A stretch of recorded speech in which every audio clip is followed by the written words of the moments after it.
உப்பு உப்பு கறி.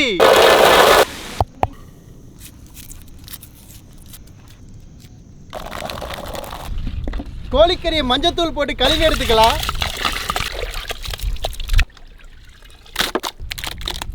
எண்ணெய் ஊற்றிக்கலாம். வரமிளகா வறுத்து எடுத்தாச்சு. அது கூடவே சின்ன வெங்காயம் போட்டுக்கலாம்.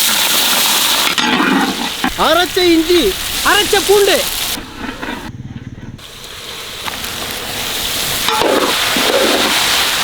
கல் உப்பு போட்டுக்கலாம். உப்பு கறிக்கு நம்ம சுத்தமாக தண்ணியே ஊற்றக்கூடாது.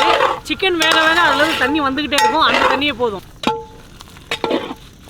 வரமிளகா உடைச்சி எடுத்தாச்சு. அப்படியே மேலே தூவி விட்டுறலாம்.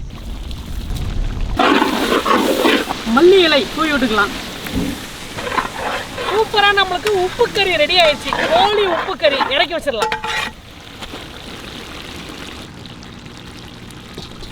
சீரகம் சேர்க்கணும். சீரகம் அப்படியே தூவி விட்டுடலாம்.